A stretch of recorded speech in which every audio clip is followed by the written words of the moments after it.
I put my dad in the street against a heavyweight. I've gone back to the dad. I've punched him a few more times. 5 blokes outside my front door. Can you come and help One me? hell of a fucking story, so stay tuned.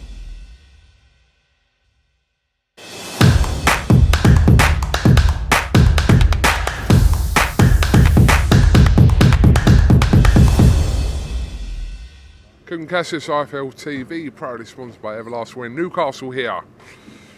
Josh Kelly, impressed or not?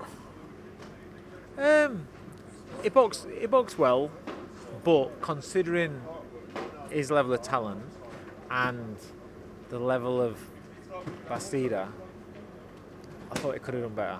I expected better, and I didn't expect the fight to have gone as long as that. I didn't expect to go the distance. So yeah, a bit. Troy Williamson was in attendance. The prospect of that fight is huge. And do you know what? I'll be honest with you. I don't see any reason why that fight can't happen, because it's been mandated by the board. It's for a prestigious title. It's 2 local fighters. Both fighters said they want it. It's a huge fight, and as part of Josh Kelly's rebuilding process after the Avanesian fight, it's a perfect kind of fight, because you've there got somebody. Okay, it's not Avanesian, but you've got somebody there that's going to bring that same sort of intense pressure and can punch and kind of come to not let you work at your own pace. It's going to want to take you out of your comfort zone. So we've got to see how Josh Kelly has improved as he learnt from Avanesian. Was it a case of the weight, and is he going to cope with that better at 154?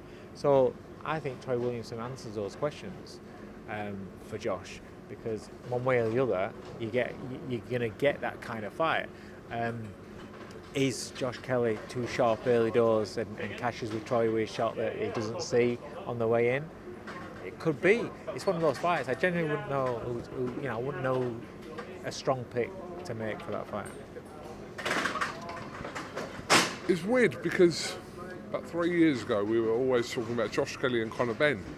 That was the fight 3 years ago. It was like there was a lot of back and forth between the two, and it was like that was the fight that we were kind of primed to see. I think after. And we never got to see it. Yeah, we didn't. And after Kelly's lost to Avanesian, it kind of seemed to, and then Kelly's not really been as active as he would have wanted. So I think this is a perfect fight. Yeah. It's a perfect fight. It's still, it still gets everybody talking. Troy's last couple of fights, he's shown that he's one of the most exciting fighters in British boxing. You can't argue against that, mate. Great knockouts, great performances. And he's a fighter that he can be hurt and he'll come back. He showed his balls, he showed his toughness, and he's shown his power and relentlessness. So it ticks all the boxes for a matchup against a sharpshooter, slick boxer who likes to box at his own pace like Josh Kelly. So it's a perfect fight as far as I'm concerned. Let's move on to CONOR BENN. I don't know what's going on. This is dragging out. But I spoke to Callan tonight and he's like, why is it dragging out? Like, you've not spoken to any of the relevant parties about timelines, so you're going from what Gareth Davies said. I'm like, but it does feel like it's being strung out. I don't know what's going on. There must be an issue there somewhere. What I heard was it's the rehydration clause. That is a big thing. It's a massive thing in this fight. Do you know, the problem is I know it's been done before, and they have done these things before. I think Canelo's done them, maybe Pacquiao or whatever. Other fighters have done it. But there's one thing when you're doing these catch weight fights, but if you drag it, because 156, that's a lot. People, it's only no, it's a lot. When you tighter a weight, and then you have another pound to lose. That last pound, we always say the last pound's the hardest for a fighter to, a fighter that's big at a weight division and they've got to make the weight, that last pound's always a killer. Four, that's going to be tough. But then to have a rehydration clause in there as well, it's like, let's just say if you, all right, let's dodgy equipment. I thought you were IFL TV. Amateurs. But let's just say if he does that and then he has the rehydration clause and then Conor beats him, has he beaten the best version? Does boxing work like that though? I know it don't because If Kell Brook had beaten Golovkin, right, years ago, would we have questioned about, well, probably would have. Oh, is he fighting the best version, the best weight of Golovkin? I suppose. I get what you're saying, but it's a little bit different when you're talking about age, you're talking about stages of career, things like, because like you can't say that Kell versus Khan, neither of them were the best version. So I get what you're saying, but what I'm saying in this moment in time, you're stopping somebody from being as strong as what they could be, as normal. Yeah, but then don't take the fight. That's what I'm saying. Yeah. So here's the thing: is if EUBANK thinks that, if once EUBANK makes the decision, if he does, and says, okay, I'll weigh 156, okay, I'll not weigh above that. Once he makes that decision, if he gets barcoded, right, he cannot, and his team cannot turn around and say, yeah, but we were fucked at weight. You can't do that. Once you make the decision, it's on you. You've made this decision. But it's a weird fight. It's just a weird fight. It's a weird fight, and I was talking to a couple of people earlier on about this, and I think sometimes in boxing we get carried away with the fantasy of the fight rather than the reality of the fight. So it is a fantasy matchup, but we're actually in the prospect where it could happen now. So a couple of boxers I was talking to earlier on here in Newcastle were like concerned for CONOR BENN because they feel like this is like that weight, regardless of being at catch weight and regardless of that rehydration, whatever that's going to be set at, it's going to be a disadvantage to CONOR BENN because naturally EUBANK is the bigger guy. This is a ballsy move from CONOR BENN. This is the thing about why this fight is so mad, because from both sides. If you imagine if you're EUBANK and you get beat by a little CONOR BENN, fucking hell, how are you carrying yourself off?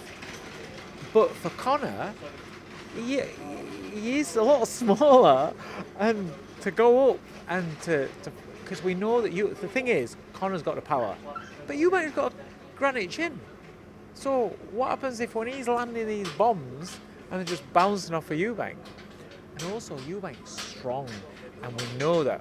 Not so much his last couple of fights with Roy, he's thinking a little bit more. But if he just tears that shit up and says, I'm going back old school, get my hands up, I'm going to walk you down and smash the fuck out of you. If he goes up with that attitude, how does CONOR BENN take those shorter shots? Because let's not forget, he's been hurt before by a lesser puncher than EUBANK. I'm not saying that EUBANK's a massive puncher, but he's a fucking strong puncher. He's got a dirty uppercut on him. He's strong, he's physically strong, and he's so fit as well. So it's just a mad fight on both of them. Both of them are taking, for me, big risks. Who's got more to lose? EUBANK, because he's like, what, he's 30 something.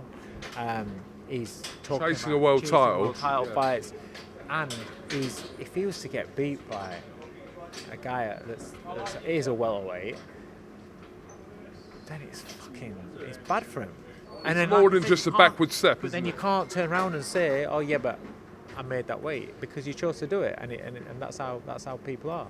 That's how people are. We know, we would know that that's a tough ask for him, but you know, I don't know. It's mad. We'll see what happens. It is mad. It is mad. It's mad, but it's exciting, and it's a fight that you want to see. If that gets made, mate, it's massive.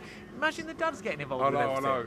I can picture the press conference table now with Ben, EUBANK Jr., Hearn, Sowland, Nigel Benn, Chris EUBANK Senior, all on the same table. They'd have to do, with the amount of people that be on that table, they'd have to do it on Thames. They'd have to do it on the side. It's a pay-per-view one, I think. Yeah. Just for the presser. Dave, thank you very much for talking to IFL TV. I'll let you get home because I know you're on your way home, and we'll catch up soon. And yeah, all good. Yeah, it's been a while. Yeah, just a little bit. We'll catch up with you soon, and we'll see what next week brings in the world of boxing. See you later, mate. My dad in the street against a heavyweight. I've gone back to the dad. I've punched him a few more There's 5 times. blokes outside my front door. Can you come and help One me? hell of a fucking story, so stay tuned.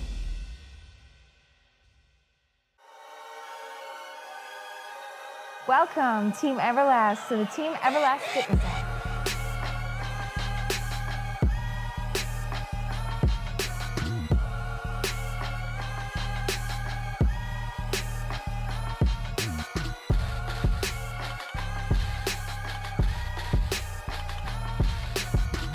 Download the Everlast Fitness app and find your greatness within.